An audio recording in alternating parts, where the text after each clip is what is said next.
నమస్తే, నేను మీ జర్నలిస్ట్ శంకర్ని. 4 నెలల్లో 70 లక్షల రూపాయలు మింగేశారు.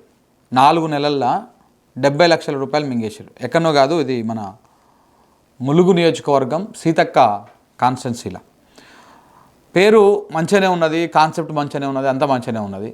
నిజంగా కూడా టూరిస్టులు కూడా అక్కడికి వెళ్ళి బాగానే కొంత సేద తీరొచ్చు అనుకున్నారు అది స్టార్ట్ అయినప్పుడు.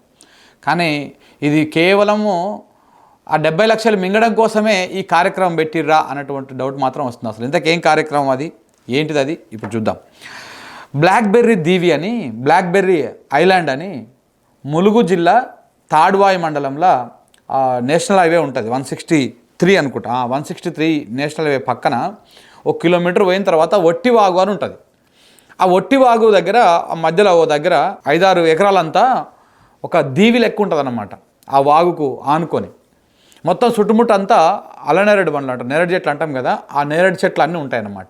సో అందుకే దాన్ని బ్లాక్బెర్రీ ఐలాండ్ అని చెప్పేసి దాన్ని పిలుచుకుంటే అక్కడ ఒక కార్యక్రమాన్ని స్టార్ట్ చేశారు.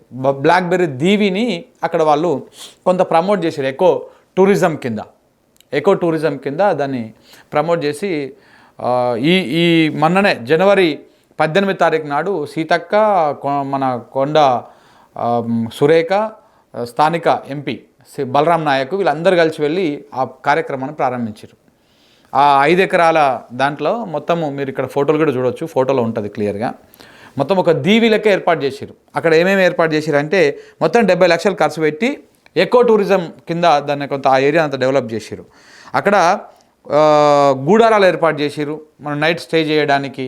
మనం హిల్స్లో వెళ్ళి ఉంటారు కదా, అక్కడ నైట్ స్టే చేయడానికి అట్లా గూడారాలు, క్యాంప్ ఫైర్లు, భోజనశాలలు, ఆట స్థలాలు, ఇంకా ఇతర లేడీస్ కూడా పోతే సౌకర్యాలు ఉండాలి కదా, అవన్నీ కూడా ఏర్పాటు చేశారు అనమాట. అక్కడ ఏర్పాటు చేసి ఒక ఎకో టూరిజం డెవలప్మెంట్ కోసము ఆ కార్యక్రమం పెట్టారు. చాలా బాగుంటుంది నిజంగా కూడా.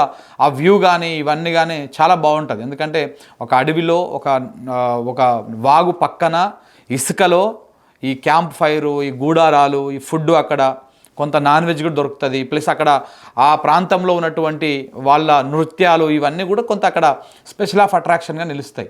సో ఎవరైనా టూరిస్టులు రావాలంటే అక్కడ బాగా అట్రాక్ట్ అవుతారు. మంచిగా కూడా మంచి ఆహ్లాదకరమైనటువంటి వాతావరణం అన్నిటికంటే మించి. ఇప్పుడు ములుగు అంటేనే మొత్తం దట్టమైనటువంటి అడవి, సెలయేళ్ళు, వాగులు, వంకలు, రకరకాల జంతువులు ఇవన్నీ కూడా ఉంటాయి.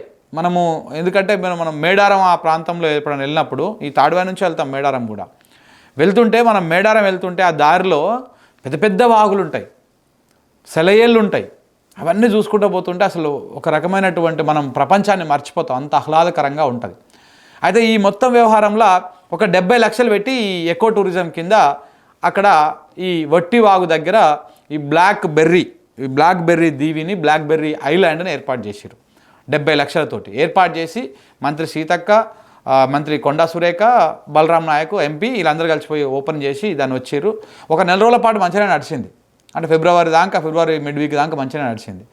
తర్వాత ఆ గూడారాలు పోయినాయి. అక్కడ మొత్తం ఇప్పుడు ఏమి లేదు. ఇక ఒక 4 రోజుల క్రితం వీళ్ళు ప్రారంభించినప్పుడు 70 లక్షలతోటి ప్రభుత్వం నిధులు కేటాయించి ఇవన్నీ చేసినప్పుడు అద్భుతంగా ఉండే. ఇప్పుడు ఏ గూడారాలు లేవు, ఏవి లేవు, అంతా చిందరవందరంగా ఎక్కడికక్కడ అంతా ఆగమాగం అయిపోయింది.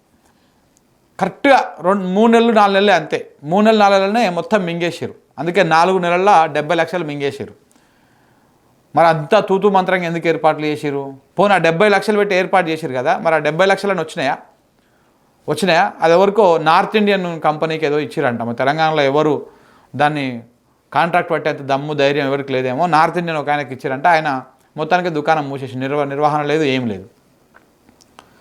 సో ఇప్పుడు ఇందులో చెప్పొచ్చేది ఏంటంటే 4 నెలల్లో 70 లక్షలు హార్మ్ఫర్ట్ చేసారు. ఆ 70 లక్షలు కాదు కదా, 70,000 రూపాయలు కూడా నాకు తెలిసి ఆ పర్యాటకం మీద ఆ టూరిస్టుల ద్వారా ఆదాయం వచ్చిందో రాలేదో తెలియదు.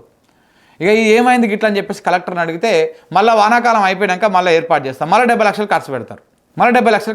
ఇవి బయటకు వస్తలేవు, ఇవి చిన్నవి. ఒకవైపు నేను ఇప్పుడు ఈ విషయాన్ని ఎందుకు చెప్పాల్సి వస్తుంది అంటే, మన ముఖ్యమంత్రి గారేమో అసలు పైసలే లేవు మన దగ్గర, మొత్తం అప్పుల పాలు అయిపోయింది, మనకి ₹7 ఉడతలేదు, మనకు అది దొరుకుతుంది అని చెప్పేసి ఆయన చెప్తూ ఉంటాడు. ఇక్కడనేమో ఇట్లా 70 లక్షల దగ్గర, అలా కోటి దగ్గర ఇట్లా దుబారా ఖర్చులు పెట్టుకుంటూ పోతూ ఉన్నారు వీళ్ళు. ఇప్పుడు 70 లక్షలు పెట్టి చేసేటప్పుడు కొంచెం దాన్ని పర్యవేక్షణ అదంతా కూడా మంచిగా చూసుకొని అది పర్యాటక రంగాన్ని అభివృద్ధిలో భాగంగా వాళ్ళని ఆహ్వానించి టూరిస్టులను ఆహ్వానించి ఆకర్షించేటువంటి విధంగా ప్రయత్నం చేయాలి కదా, చేయలే. మళ్ళీ దానికి పేరు కూడా పెట్టిరుగా ఇప్పుడు తెలంగాణలో, తెలంగాణ జరూర్ ఆనా అని చెప్పేసి టూరిజానికి. జరూర్ ఆనా లేదు, ఏం లేదు, ఉన్నది మొత్తం ఆగమైపోయింది. సో ఇక్కడ ఎక్కడ అందిన కాడికి ఏడ అందితాడ, ఇక్కడ ఈ రంగం ఆ రంగం అని కాదు, ఇది అది అని కాదు, ఎక్కడ ఏ రకంగా దొరికితే ఆ రకంగా ఇట్లా దుబారా ఖర్చు పెట్టేసి ప్రజాధనాన్ని వృధా చేస్తా ఉన్నారు. సీతక్క నియోజకవర్గంలో 4 నెలల్లో ఒకటే దగ్గర ఒకటే పనిలో 70 లక్షలు ఎట్లా హామ్ ఫట్ అయినాయో మీకు చూపించడం కోసం ఈ వీడియో చేస్తూ ఉన్నాను.